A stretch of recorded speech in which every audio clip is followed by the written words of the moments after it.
መኖር በእናት ሆድ ነው ብሎ ፈረፋንጎ ላይ የለጠፈ አሽከርካሪ አይተናልና ምን እንትን ቢለው ነው ጅቡቲ ደርሰህ ስትመለስ ወይ በአንተ ላይ ሌላ ሾፌር ቀጥሮ ሊጠብቁልህ ይችላል። ጋብቻ ቀለበቱ ያለበት እጁ እንዳለ ተቆርጣ ነው እዛ ጋር የቀረችው።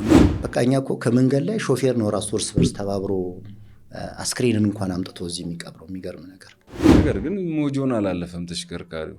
ወዲያው ደላላው ጋር ደውሎ ያመጣልኝ ሹፌር እኮ ይሄው መኪናውን ገለበጠው ሲሉ በዚህ ደሞዝ እስከዛ ከደረሰ በቂ ነው።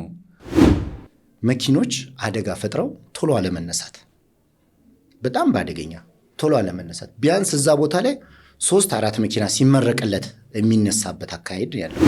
እስቲ እስካሁንስ በዘላቂነት ያልተፈቱ ችግሮች የምትሏቸው አሉ? አሁን ግን የምታየው አደጋ ፊት ለፊት ነው። እንደዚህ አሁኑ ደግሞ እየባሰ መጣ። ፊት ለፊት እንደዚህ ነው የምትጋጨው። አሁን የተወሰነ መቀነስ ቢያሳይም የትራፊክ አደጋው በዛው ልክ ደግሞ አሁን ላይ 30 ሰው 40 ሰው እየሞተብን ነው በአንድ ተሽከርካሪና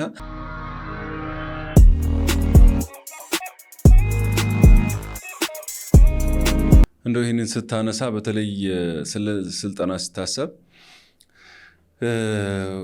አዋሽ አርባ ቃለው እንዲሁም ወደ ሚሌ ሎጊያ አካባቢ አሽከርካሪው ሊበዛበት የሚችልበት ድሬዳዋ መውጫ ደወሌም እንዲሁ ማረፊያ ያለና እዛ ቦታ ላይ በፊት በቀድሞ የትራንስፖርት ባለስልጣን አሁን ደግሞ የመንገድ ደህንነቱ ወደዚህ መንገድ ደህንነትና መድን ፈንድ አንድ ላይ ከመድን ፈንድ ጋር ተዋህዶ አገልግሎት ሆኖ መጥቶ እዛ ላይ የግንዛቤ ቡድኑ አለ። ከነሱ ጋር የመስራት አሽከርካሪዎች ላይ ስልጠና እንዲሰጡላችሁ ከነሱ ጋር የመስራት ነገር አለ። ምንድነው ያለው ሁኔታ? በፊት ይሰጡ ነበረ የተለያየ ቦታ እየወጡ። አዎ አሁን መንገድ ፈንድ በብዙ መንገድ ከአሽከርካሪ ጋር ለመስራት ቃል ገብቶልን እየሰራ ነው። መንገድ ፈንድ መንገድ ደህንነትና መድን ፈንድ አገልግሎት መንገድ ፈንድ የተባለ ራሱን አንድ ተቋም ስላለ እነሱ ከኛ ጋራም ከመንገድ ትራንስፖርት ጋራም ሆነን አሁን አሽከርካሪውን መንገድ ትራንስፖርት በሞጆና በድሬዳዋ ስልጠና ሰጥቶልናል። አሁን ባለፉት አመታት ማለት ነው 2 ቦታ ላይ ሰጥቶልናል መንገድ ትራንስፖርት ራሱ ማለት ነው። እነዚህ መንገድ ፈንዶችም የሚባሉትም እነሱም እስካሁን ድረስ ወጣ ብለው ይህን ስልጠናዎች ከኛ ጋራ በግልጽ ያደረግንበት መንገድ የለም። ግን እንደሚያሰለጥኑልን ቃል ገብተውልናል። እኛ ቅድም እንዳልኩ በድሬዳዋና በዚህ በተለያዩ በሚሌም በተለያዩ ከተሞች ላይ ስልጠናዎች አሽከርካሪዎች እንደሚያገኙ ያው ሀሳቦችን አቅርበን አሽከርካሪውን እያዘጋጀን ያለ ነው። መልካም ፕሮግራማችን እንደቀጠለ ነው። ኢትዮስ መልቲ ሚዲያ ነው። ፕሮግራማችን ከወደዳችሁት ላይክ፣ ሰብስክራይብ እንዲሁም ኮሜንት በማድረግ ቤተሰብ ይሁኑ። ማንም ሰው በትራፊክ አደጋ መሞት የለበትም አይበለውና የትራፊክ አደጋ ከደረሰ ደግሞ የተጎዱትን በመርዳት በመደገፍ አደጋውም የላቀ እንዳይሆን የበኩላችንን እንሰራለን። እናንተም አብራችሁን ሆኖ እየቀጠልን ነው። በተለይ አንዱ ሌላው የምናነሳው ነገር ማህበራችሁ ከተመሰረተ ጀምሮ እንግዲህ አሽከርካሪው አደጋ ሲደርስበት በተለይ አብዛኛው ማለት በሚቻል ሁኔታ በቅርበትም ስለምናውቃችሁ አሽከርካሪው ነው ቤተሰቡን የሚመራው። ያ አሽከርካሪ ሲጎዳ በህይወት ላይኖር ይችላል፣ አካሉም ጎሎ ሊኖራል ይችላልና ያንን ቤተሰቡን የመጠየቅ ከመደገፍ አንጻር የሄዳችሁበት ርቀት እስከምን ድረስ ነው? አሁንም በማህበራችሁ የሚደገፉ ተጎጂዎች ካሉም እነሱን እናንሳ እስቲ። እውነት ነው። በጣም ጥሩ ነገር ነው ያነሳኸው። በእነዚህ በተጎዱ ቤተሰቦች ላይ ብዙ ስራዎች እየሰራን ያለ ነው። አሁንም በቅርብ ጊዜ ውስጥ ተደራሽ የምናደርገው ለአሽከርካሪዎቹ የምናደርጋቸው ስጦታዎች ይኖራሉ። ከዚህ በፊት የተሰበሰቡ አንዳንድ አሽከርካሪ ለመርዳት ያቋቋምነው ነገሮች ስላሉ እሱም በቅርብ ጊዜ ውስጥ እናደርጋለን። ነገር ግን አሽከርካሪ አሁን እንዳይጎዳ ከዚህ በፊት በተለየ መንገድ አሽከርካሪን ወደዚህ ማህበር የታቀፈን አሽከርካሪዎች የኢንሹራንስ ተጠቃሚ ሆነው አንድ አሽከርካሪ እውነት ነው ባል ወይ የቤቱ አባወራ ካረፈ በኋላ ባለቤት ትጎዳለች። ብዙ ደረጃ ልጆቻቸውን ይዘው ጎዳና እስከ መውጣት ደረጃ የወጡ የሾፌሮች ቤተሰቦች አሉ። እነዛን ለመርዳት በሰፊው ማህበሩ ይሰራል። ግን አሁን እየሰራ ያለው ተደራሽ ያደረገው ወደ ኢንሹራንስ አሽከርካሪውን በማስገባት እነዚህ አሽከርካሪዎች የኢንሹራንስ ተጠቃሚ ሆነው በበረሃ ላይ በመኪና አደጋ ካለፉ ለቤተሰብ 2 ሚሊዮን ብር ተደራሽ እንዲሆን እየሰራን ነው። ሰርተንም ኢንሹራንሶችም በአግባቡ ይህንን ነገር ከፍለው ለተጎጂ ቤተሰቦች ወደ ጎዳና እንዳይወጡ ታድገናል ማለት ነው እና 2 ሚሊዮን ብር በመኪና አደጋ ካረፈ ቤቱ መጥቶ ደግሞ ታሞ ህይወቱ የሚያልፍ ከሆነ 1 ሚሊዮን ብር አሁን ደግሞ ከዛ ደግሞ በተጫረ በዚህ ዓመት ደግሞ በተሻሻለ ሁኔታ ለቀብር ማስፈጸሚያ ተብሎ 100 ሺህ ብር ኢንሹራንስ እንደሚከፍልን በተለየ ሁኔታ አድርጎልን የተወሰነ መኪናው ላይ ጉዳት ከደረሰበት ደግሞ ለዛ መታከሚያ እስከ 50 ሺህ ብር ኢንሹራንስ እንዲከፍለን አግሪመንት ፈጥረን በአሁኑ ሰዓት በፍጥነት ኢንሹራንሱን እያሳደግን ያለ ነው። መልካም። ይሄ በተለይ ተጎድተው ድጋፍ የሚሹትን መደገፍ በፈጣሪም ዘንድ ያስመሰግናል። ሰጥቶ እንደመቀበልም ነው ፈጣሪ የሚቆጥርልና ከዛ ባሻገር ግን በህይወት እያሉም ነገር ግን መደገፍ ያለባቸው አካላትን ከመደገፍ አንጻር አሽከርካሪውንም የሄዳችሁበት ርቀት እስከምንድን ነው? ሁለተኛ ደግሞ ለሀገርስ ያላችሁ አስተዋጽኦ ምንድን ነው? በተለይ የተለያዩ አሽከርካሪው ችግር ቢኖርበትም ስንል እየተቸገረ እያሽከረከረ ቢገኝም ነገር ግን ያን ችግር ተቋቁሞ ደግሞ ለሀገር ህዳሴ ግድብ ሲባል እዛም ላይ ከመሳተፍ አንጻር ማህበሩም አሽከርካሪውንም ወክላችሁ የተሳተፋችሁበት በጎ ተግባር ካለ ማንሱልን። እርዳታ የሚሹ እያሽከረከሩ ያሉም ህይወታቸው ሙሉ ያልሆነ ሹፌሮችንም ከመደገፍ አንጻር ምን የሄዳችሁበት ርቀት አለ? አሁን በእርዳታ ደረጃ የግለሰቦችን ብቻ ሳይሆን በመንግስትም እንደተሰራ ነው የምገልጽልህ። እነዚህን ሰዎች ግን አሁን በእርዳታ ደረጃ በቅርብ ቀን ውስጥ የእናንተንም ሚዲያ ጋብዘን የምንረዳቸው ሰዎች አሉ። ይህን በቅርብ ጊዜ ውስጥ ስታዩ እናንተው የምትመሰክሩት ይሆናል። በሱ ላይ ሀሳብ ባልሰጠበት፣ ምክንያቱም ያው ከሰጠን በኋላ ብንናገር ይሻላል የሚል ሀሳብ ስላለኝ ነው። ሌላው ከተለያዩ ከመንግስት አካላት ጋራ ብዙ ስራዎች ሰርተናል። በክልሎች ዙሪያ ላይ ምንድነው በመተሃራ አካባቢም ያሉ ችግኞችን በመትከል ለተማሪዎች ደብተር በመግዛት ወደ አዳማ አካባቢ ላይ እንደገና ደግሞ በሚሌ በአፋር በኩል ችግኞች በመትከል እና እንደዚህ የአፍጥር ፕሮግራሞችን አብሮ በመሳተፍ ካሉት ክልሎች ጋር እየሰራን ያለ ነው። መልካም። እስቲ በተለይ ሌሎች ጉዳዮችንም እናነሳለን። አንዱ ሌላው ግን የምናነሳው ችግሮች ባሉበት ሁኔታ ደግሞ በጣም ለአሽከርካሪዎች ምቹ የሆኑ ክልሎች እና የተወሰኑ አመራሮች አሉና የተለየ ስሜት የፈጠረባችሁ ቦታ እንዲሁም አመራሮች ካሉ ማንሳት ይቻላል። እውነት ነው። በእርግጥ አልተጠጋናቸውም እንጂ ብዙ ክልሎች ይፈልጉናል። እንደ በፊት አይደለም። አሽከርካሪውን ሁሉም ክልል ስለሚያውቀው ሁሉም ክልል እከሌ ከከሌ ብሎ ማበላለጡ አይታየኝም። ምክንያቱም ሁሉም ክልል አሽከርካሪው ለነሱም ተደራሽ ነው። በእነሱም ስለምናልፍ ሁሉም ክልሎች አክብረው እየተቀበሉን ያሉት እና ስለዚህ እኔ ይሄ ነው ብዬ የምለው ነገር የለም። በቃ ሁሉም ጋር አሁን እኔ አመራር ከሆንኩ በኋላ ሁሉም ክልል በደስታ ነው እየተቀበልን። በሄድንበት ቦታ ባንኳኳበት ቦታ እንደ ማህበር የምንጠይቀውን ጥያቄ ይቀበሉናል። ከጅቡቲ ጀምረን እንግዲህ ያሉት እንግዲህ በረሃ ነው። ጅቡቲ ላይ ባለበት ከኤምባሲ ጀምሮ ከጅቡቲ ኤምባሲ ጀምሮ መንገድ ትራንስፖርት ጅቡቲ ላይ ያለው ለአሽከርካሪው መፈታት ያለበትን ነገር ቀርቦ ከኛ ጋር ተወያይቶ ይፈታል። ከጅቡቲ አሁን ፖሊሶች በጣም የሆነ ወቅት ላይ አስቸጋሪ ነበሩ። ጅቡቲ ላይ ያለ ፖሊስ በአሁኑ ሰዓት አሽከርካሪ ላይ በጣም የገዘፈ እንደ በፊት በጣም አስቸጋሪ የሆነ ነገር ተጽዕኖ የለብን በጅቡቲ ላይ ያ ነገሮች አንዳንድ ቦታ ላይ ኬላ ላይ የሆነ ነገር የተለየ ባህሪ ያለው ሰው ሊኖር ይችላል። ግን ያ ሌላውን አካል ይወክላል ብለን መናገር አንችልም። በዚህም በሀገራችን ውስጥም ካለው አኳያ እንደምታየው አንዳንድ ቦታ ላይ በጥሩ ሁኔታ የሚያስተናግዱን አሉ። ከሌ ብለን ለመናገር ሌላው ደግሞ በተለይ መንግስት እንዲሁም ደግሞ የሚመለከተው አካል የትራንስፖርትና ሎጂስቲክ ሚኒስትሩ ክቡር ዶክተር አለሙ ስሜ ኬላዎች እንዲቀሩ ትልቅ ጥረት አድርገዋልና እንደዚህ በአንድ ሁሉንም ችግሮች መፍታት ባይቻልም ይህንን የፈቱበት ርቀት የሚያስመሰግን ነው። ነገር ግን አሁንም ብቅ እያሉ ኬላ የሚፈጥሩ ቪዲዮዎችን በቪዲዮ ቀርጾ አሽከርካሪው የለቀቃቸዋሉና ይህንንስ ያስተውላችኋል? ምንስ መፍትሄ እንዲሰጥ የጠየቃችሁት አካል አለ? ቦታውን ለይታችሁ? እውነት ነው።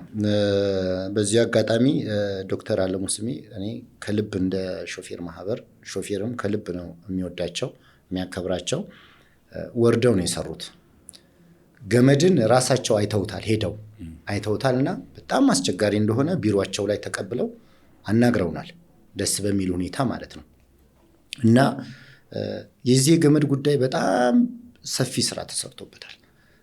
ትራንስፖርት ሚኒስቴር ክቡር አቶ ደንጌ ራሳቸው ሞጆ አካባቢ ሄደው በዚህ ጉዳይ ላይ በጣም ተነጋግረውበታል። እና ከነሱ ጋር ራሱ አላስፈላጊ ነገሮች ምን አደረጓችሁ እስከ ማለት ሰው እንግዲህ በሚኒስትር ደረጃ ወርደ ታች ያለውን ሰው መለመን እባካችሁ ተውን ይስሩበት እስከ ማለት ደረጃ እና ትንሽ የዚህ አወቃቀር በዛ ቦታ ላይ ስላለ እንደ መንግስት እንነጋገርበታለን ብለው ነው የሄዱት። እና ከዛ በኋላ ግን ብዙ ተቀርፏል። በጣም ብዙ ተቀርፏል። ብዙ አሽከርካሪዎች በዚህ አቤቱታ አቅርቦ እስከ ኦሮሚያ ድረስ ተሄዷል። እኛም ሄደናል። ይህን ሁላ አድርገን አሁን በጥሩ ሁኔታ እየሄደ ነው። ግን አሁን እንዳልከው ወደ ሀረርጌ አካባቢ ላይ አንዳንድ ቦታ ላይ አሁን እየጀመሩ ነው። ገመዶች ሌሊት ላይ ነው የሚጀምሩት። ሌሊት ላይ ያወጣሉ። በቪዲዮዎች ያለ መረጃ ማቅረብ እንችላለን። እነዛን ሰዎች ሁላ እስከ መጠየቅ ደረጃ እስከ ፖሊስ ጣቢያ ድረስ እስከ መጠየቅ ሌሊት ላይ የሚወጡ ሰዎች ናቸው እስከ ማለት ነው የሚመለሰው። ግን መንግስት እየሰራበት ነው ያለው። የመንገድን የኬላን ጉዳይ እየሰራበት ነው ያለው። እኛም ይሄን እናያለን። እውነት ነው እንደሚለፋ አሁን እኔ አሽከርካሪ ነኝ ያው በአንድ ቀን ይፈጠርልኝ የሚለው ነገር ነው እኛ ጋር አሁን ያለው እንጂ እየተሰራበት ነው ያለው። በጥሩ ሁኔታ ነው እየተንቀሳቀሱ ያሉት። ከልክ ያለፈ ጭነት ለአደጋ አስተዋጽኦ እንዳለው ባለሙያ መሆን አይጠበቅም እዛ አስተያየት ላይ ለመስጠትና ከልክ ያለፈ ጭነት በብዛት እያየን ነው። አሽከርካሪው ተገዶ ነው ወይስ ፈልጎት ነው ትርፍ ለማግኘት ነው ወይስ ሌላ ያስገድደው አካል አለ? በትራፊክ ደንባችን ላይ ምን ያህል መጫን እንዳለብን ተሽከርካሪዎቹም ሲመረቱ ምን ያህል ጭነት መጫን እንዳለባቸው፣ ከዛ በላይ ከሆነ ግን መኪናውንም ለማዘዝ እንቸገራለን። በሂደት ደግሞ መኪናውንም እየጎዳ ነው የምንሄደውና ምን ነው እዚህ ጋር ሊጠየቅ የሚገባው? እውነት ነው። አሁን ይሄ ከባድ ጭነት አሽከርካሪውም ባለንብረቱም ብለን ብንይዘው ጥሩ ነው። ምክንያቱም ባለንብረቱም ይህንን ጭነት ጭነ መሄድ አለብህ ብሎ አሽከርካሪውን ሊያስገድደው ይችላል። የአሽከርካሪ ያንን ጭነት ደግሞ ካልጫነ ባለንብረቱ ሌላ ቅድም እንዳልከው አንተ እንደገለጽከው አደጋ እንዳደረሰው ሌላ ሾፌር ደግሞ የሚጭንለት ሊልክ ይችላል። ይህንን ለመቅረፍ ደግሞ ቅድም እንደገለጽኩልህ በራሱ የሚተማመን አሽከርካሪ መፍጠር አለብን ማለት ነው። አልጭንም ይሄ ነው የታዘዝኩት ማለትም ህጉ የሚፈቅደው ይሄ ነው ብሎ የሚከራከር መብቱን የሚጠይቅ አሽከርካሪ መፈጠር አለበት። ያንን ነገር ለመፍጠር ደግሞ ይሄ ማህበር በቀጣይ በቂ ስልጠና፣ በቂ ትምህርቶች ማቅረብ አለብን ብለን እናስባለን። በዚህ ላይ መንግስትም በዚህ ጉዳይ ላይ አትኩሮት ሰርቶ ይሰራል የሚል ሀሳብ አለን። መልካም። እስቲ በተለይ መጨረሻ ላይ የትራፊክ አንድ ሁለት ምልክቶችን ጠይቀውታለሁ። ከዛ በፊት ግን ፕሮግራማችን ለመጠቅለል ብዙ ጉዳዮችን አነሳን። በተለይ ደግሞ እንደ ቲዮስ መልቲሚዲያም እንደ ሀገርም ትልቅ አስተዋጽኦ ያለው አሽከርካሪ መከበር አለበት። አሽከርካሪውን ስናከብረው፣ አሽከርካሪውን ስናቀርበው ኃላፊነት እየወሰደ ይሄዳል። በዛው ልክ ደግሞ ከአሽከርካሪው ጋር ሊያያዙ የሚችሉ ነገሮች እየቀነሱም ይሄዳሉ። አሽከርካሪው በተራቀቀ ሁኔታ ጥናቶችን ብናጠና ባህሪውን እንዲበላሽ አድርገነው አደጋ ደርሶበት ሊሆን ይችላል። እነዚህ አሁን አልተጠኑም በብዛት እና አሽከርካሪው እንዲከበር እንዲሁም ደግሞ ቅድም ያነሳውም አለ በየቦታው የማሳደሪያ ችግር አለ። አሁንም ደግሞ ብቅ ብቅ የሚሉ ኬላዎች አሉ። አሁን ዛሬ ላነሳናቸው ነገሮች ምን የመፍትሄ ሀሳብ በአጭር ጊዜ በረጅም ጊዜ መምጣት አለበት፣ ከማን ጋርስ መስራት አለብን የሚለውን ጠቅለል አድርገን እናንሳ። እሺ፣ እኛ እንግዲህ እንደ አሽከርካሪ ከዚህ በኋላ መፍጠር የምንፈልጋቸው አሽከርካሪዎች አሉ። እንዴት ነው መሆን ያለበት አሽከርካሪው የሚለውን ነገር ባጭሩ ለማስቀመጥ እፈልጋለሁ። ምንድን ነው አሽከርካሪ ታማኝና በጣም ታማኝ በቃ አገልጋይ ነው። አሽከርካሪን ግን እንዴት አድርገን ማስተዳደር አለብን የሚሉት ከኛ በይበልጥ ባለ ንብረቶቹ ላይ ትልቅ ስራ መስራት አለበት የሚል እምነት አለኝ። ባለ ንብረቶች አሽከርካሪ በፍጹም በጨዋነት በጥሩ ባህሪ ወጥቶ እንዲወጣ ራሳቸው ወሳኝ ናቸው፣ ባለ ንብረቶቹ ማለት ነው። አሽከርካሪው ግን በምን አይነት መንገድ እንደምገልጽልህ አላውቅም። ወደ ጅቡቲ ወጥተህ ብታየው አቧራ ላይ ነው የሚተኛው። በቂ ማረፊያ የለውም። በቂ ሰዓት እዛ ቦታ ላይ የሆነ ቦታ ላይ እንኳን ለመቆም እንኳን ትንሽ እንኳን ቢተኛ በቆምበት ቦታ ላይ መጥቶ በር ቀጥቅጠው ተነስ ወይ ይህን ያህል ብር ክፈል ብሎ የሚሄድ አሽከርካሪ ነው። ባለ ንብረቶች እባካችሁ ከሰው የተፈጠሩ ናቸው አሽከርካሪዎች፣ እናክብራቸው። ሌላ በመንገድ ያሉትም ሰዎች በየመንገድ ላይ ያሉ ብዙ ሆቴሎች ያሉት ቅድም እንደገለጽኩልን አሽከርካሪው ነው ያላቸው፣ ማንም የላቸውም። ስለዚህ እነዚህን አሽከርካሪዎችም ራሱ እንደ አሽከርካሪ አክብሮት እንስጣቸው። በእኛ በኩል አሽከርካሪዎች ስህተት እንኳን ካለባቸው ምን አይነት ችግር ባለባቸው ነገር አሽከርካሪን እኛ ስህተት ያለበትን አሽከርካሪ አሳልፎ ከመስጠት ወደኋላ አንልም። ግን ባለ ንብረቶች ጋርም ጥቂት ስህተቶች ባሉ፣ እኛ ጋርም ጥቂት ነገሮች ካሉ አሽከርካሪ ላይ ጣታችሁን የምትቀስሩ፣ ነዳጅ በጠፋ ሰዓት ላይ ጣታችሁን የምትቀስሩ አሽከርካሪው ያመጣል ነዳጁን። ስለዚህ መንግስት ራሱ ቆም ብሎ ስራውን ይስራ። አሽከርካሪ ከባሰበት አንድ ቁልፍ እኮ ቢያስቀምጥ የአሽከርካሪ እኮ በዚች ሀገር ላይ ብዙ ነገር መፍጠር የሚችል፣ ግን እንደዚህ አይነት አሽከርካሪ የለም ያለው። በጣም በታምኖ የሚሰራ አሽከርካሪ ነው ያለው። በተበላሸ መንገድ በጅቡቲ ላይ እኔ እንደው ከእንትናችን እየወጣው ነው፣ የሆነ ነገሮች እየወጣው ነው። የሚገርም ነገር ኩላሊት የለም። በቃ በእውነት ነው የምነግርህ። በጣም ታመው የተኙብን አሽከርካሪዎች አሉ። አሁን ቅድም እንደገለጽክልኝ ማለት ነው።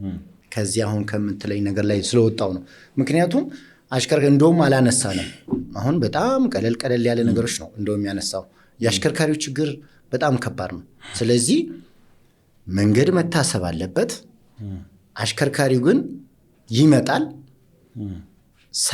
ሳይቸገር ከጅቡቲ ጭኖ ሲወጣ ሚዛን ተብሎ እንዳይቆም መንግስት መስራት አለበት። እንደገና ደግሞ ከጅቡቲ ነዳጅ ጭኖ ከወጣ በኋላ ደግሞ ነዳጅ ጠፋ ተብሎ አሽከርካሪው ሁልጊዜ በሚዲያ የሚሰራጨው ነገር እንደዚህ አሽከርካሪ ተያዘ፣ እንዲህ ተፈጠረ የሚባለው ነገር በፍጹም እኛ እንደ አሽከርካሪ ማህበር ይሄንን እንቃወማለን። እኔ በዚሁ አጋጣሚ የማስተላልፈው መልእክት ማለት ነው፣ በፍጹም እንቃወማለን። አሽከርካሪዎች ነዳጁን ይዘውት ይወጣሉ። ከወጡ በኋላ ግን የመንግስት ቁጥጥር ነው። እውነት ነው። ወደዚህ ከመጣ በኋላ መንግስት ራሱ ይቆጣጠር። አሽከርካሪ ግን ከጅቡቲ እንደሚጫን እኛም እንደ ሾፌር ማህበር ምን ያህል ነዳጅ ተጭኖ እንደወጣውላ እኛም እንከታተላለን። የሚገርም ነገር እንከታተላለን። ነዳጁ ግን ከመጣ በኋላ ነዳጅ ልክ ወሩ ሲደርስ 26ኛው 23 ቀን ላይ እኔ ከዚህ ከ3 ቀን በፊት የነዳጅ ኢነርጂ ባለስልጣን ጋር ሄደን አናግረናል። ምክንያቱም ከአሽከርካሪ ላይ እጃችሁን አንሱ፣ ምክንያቱም አሽከርካሪ ነዳጁን ይዞ እየመጣ ነው። ነዳጁን ይዞ እየመጣ ባለበት ሁኔታ ላይ ነዳጅ አሽከርካሪ አስቀረ፣ ነዳጅ እንደዚህ ያደረገ ተብሎ የሚባል ነገር የተረጋገጠ መረጃ በሌለበት መነሳት የለበትም። እባካችሁ ስማችንን አታጥፉት። በቃ በእውነት ነው የምነግርህ፣ አታጥፉት። በቃ እኛ ቤተሰብ አለን። ሾፌር ስንባል ሁሉም ሾፌር ነው የሚነሳው፣ ሁሉም ሾፌር ነው የሚነሳው። ስማችንን አታጥፉት። በቃ እየሰራን ነው። እንደምታየው አሁን ወደ ተለያዩ ሀገር ወደ አማራ ክልል ይኬዳል ሾፌር። ምን እየሆነ አድርሶ የሚመጣው? ያለ አጃቢ እኮ ነው ነዳጁን አድርሶት የሚመጣው። ያለ አጃቢ ነዳጁን አድርሶት ይመጣል። ይሄ ሾፌር ሊመሰገን ይገባል እንጂ ሾፌር ይህን ያደረገ ነዳጅ እንዲያደረገ ተብሎ መነሳት አለበት። እውነት ነው። እና በዚህ ጉዳይ ላይ እኔ በአጠቃላይ እባካችሁ ሾፌር ላይ ጣታችሁን የምትቀስሩ አንሱልን። በቃ እኛ በታማኝነት እየሰራን ነው ያለ ምንም አይነት ምክንያት። እኔ የተሰጠኝ 46,000 ሊትር ይዤ ስመጣ እኮ ማደያ ላይ ስገባ 46,000 ሊትር ካልተረከበኝ እኔ ተጠያቂ ነኝ። ይሄ ባለበት ሁኔታ እንዴት ነው ነዳጅ እንደዚህ ሆነ ተብሎ ስሙ የሚነሳ? በዚህ ጉዳይ ላይ በሰፊው ከእናንተ ጋር መስራት ስለምንፈልግ እኛም በራችን ክፍት ነው። በተለይ በዛሬ ካነሳናቸው ጉዳዮች ውስጥ አንዱ አሽከርካሪው ዋስትና የለውም፣ ዋስትናው ይከበርለት የሚሉት ነገሮች ተነስቷል። እናንተ በእርግጥ በኢንሹራንስ ደረጃ የሄዳችሁበት ርቀት የሚያስመሰግን ነው፣ ጥሩ ነው። በዛው ልክ ግን የባለ ንብረትን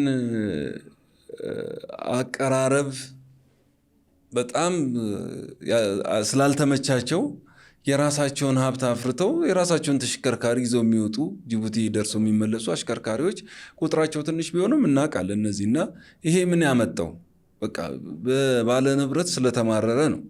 ስለዚህ ትራንስፖርትና ሎጂስቲክ ሚኒስቴርም የሚመለከተው የጭነትና የሕዝብ ትራንስፖርት ክፍል መሪ ስራ አስፈጻሚው ሚኒስትሮችም እንዲሁም ደግሞ አሰሪና ሰራተኛ ጋር ተቋም ጋር በጋራ በመሆን አሽከርካሪው የሚከበርበት ማንም ተነስቶ ና ተነስ የማይልበት ልክ እዚህ ጋር የሲቪል ሰርቪስ ሰራተኛው እንደሚስተናገደው መስተናገድ አለበት። የሲቪል ሰርቪስ ሰራተኛን አንስተ እንደፈለክ ማባረር ስህተት ከሌለበት ማባረር አትችልም። ያንን ወደ አሽከርካሪው ማምጣት ያስፈልጋልና የተጀመሩ ነገሮች ይኖራሉ ብዬ ተስፋ አደርጋለሁ። እስቲ የዛሬው ቆይታችንን እያጠቃለልን ነው። አንድ ሁለት ምልክቶችን ወደ አንተ ላምጣ ለመማማሪያ ሌሎችም እንዲያውቋቸው። አንደኛው ምልክት ይሄ ነው። ይሄ ምልክት ምን ያስተላልፍልናል? ባለ ሁለት እግር ተሽከርካሪ መቅደም የተከለከለ ነው። በጣም ጥሩ። ይሄኛው ተመልሷል። ከባለ ሁለት እግር ተሽከርካሪ በላይ ሆኑ መቅደም የሚከለክል ነውና ይሄ አንዱ እሱ ነው። ሌላው ደግሞ እቺኛዋ ምልክት ነች። ከፊት ለፊት በሁለቱም አቅጣጫ ስለሆነ ዝቅ የሚያንሸራት መንገድ ይመስለኛል። ያው ይሄ ምንድነው የሚያሳየው? ሁለት የነበረው መንገድ ወደ አንድ መምጣቱን ነውና እንትኖችን ምልክቶችን እዚህ ጋር የምናመጣቸው በየጊዜው እንድናያቸው ነውና አንደኛውን በትክክል መልሰውታል። ምልክት ባለማወቃችን ደግሞ አደጋ ሊፈጠር ይችላል የሚለውን ለማሳሰብ ነው። በስተመጨረሻ ጥያቄያችንን ተቀብለው ወደፊትም አብረን እንደምንሰራ ተስፋ አደርጋለሁ። እዚህ ስቱዲዮ ድረስ መጥተው ከኛ ጋር ቆይታ ስላደረጉ እናመሰግናለን። የማህበሩ ተከታዮችም አሽከርካሪዎችም ቴዎስ መልቲሚዲያን እንዲከተሉ ሰብስክራይብ እንዲያደርጉ በእርሱ አማካኝነት ጋብዙልን። እሺ፣ አመሰግናለሁ። በዚህ አጋጣሚ ለእኛ የአሽከርካሪዎችን ራዕይን መግለጽ ስለፈለግኩ ነው። በኢትዮጵያ ደረጃ አሽከርካሪዎች የሚወደዱ የሚከበሩ ሙያ ለሀገር ትልቅ አስተዋጽኦ የሚያበረክት ሰራተኛ ያሉት ማህበር ለማድረግ ነው የምንሰራው። ይሄ እንዲታወቅልን እንፈልጋለን። በሌላ በኩል ይሄ የሚገርም ነገር አሁን የጠየከኝ የምልክቶች ሾፌሮች በተወሰነ ጊዜ ስልጠናዎች ማግኘት አለባቸው፣ ትምህርት ማግኘት አለባቸው ብለን የምናስበው ነው። ከዚህ በፊትም በስልጠና ፕሮግራም ላይ እኔ ድሮ ይህን ያለውን ምልክቶች ጠቅላላ አሁንም የተጨመሩ ምልክቶች አሉ፣ ብዙ የተጨመሩ ምልክቶች አሉ።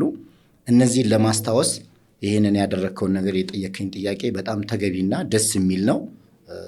አስቤዋለሁ መጀመሪያም እንደማልመልሰው ሁለቱንም አልመልሰውም የሚል ምክንያቱም መሰልጠን አለብህ ማየት አለ። ራስን አብዴት የማታረግ ከሆነ ባለበት ሁልጊዜ ተከታታይ የምታሽከረክር አሽከርካሪ መኪናው ጋር ያለውን ነገር የጊዜያዊ ነገር ነው እንጂ የሚያየው እነዚህ የተማራቸውን ያህል ለማስታወስ በቂ ስልጠናዎች መደረግና ወደኋላ ሪፍሬሽ ማድረግ እንዳለብን አምናለሁ።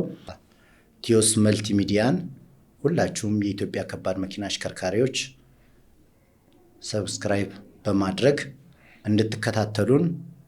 ይህ ሚዲያ ለእኛ ለኢትዮጵያ ከባድ መኪና አሽከርካሪዎች ተደራሽ ስለሆነ ከዚህ በኋላም በማህበራችን ጎን ሆኖ ስለሚሰራ ከልብ አመሰግናለሁ። ስላደረጋችሁልን ጥሪ ከልብ አመሰግናለሁ። ተመልካቾቻችን አብራችሁን ስለነበራችሁ እጅግ አድርገን እናመሰግናለን። ሳምንት ስንገናኝ ማንም ሰው በትራፊክ አደጋ እንዳይጎልብን ሳይጎል መገናኘት እንፈልጋለን። ሳምንቱ የሰላም፣ የጤና፣ የፍቅር ከትራፊክ አደጋ የጸዳ እንዲሆንላችሁ ዘውትር ምኞታችን ነው። ይህ ቲዮስ መልቲ ሚዲያ ነው። ቲዮስ መልቲ ሚዲያን ከወደዳችሁት ላይክ፣ ሰብስክራይብ እንዲሁም ኮሜንት በማድረግ ቤተሰቡ ነው። ሳምንት እንገናኛለን። ሰላሙ ነው።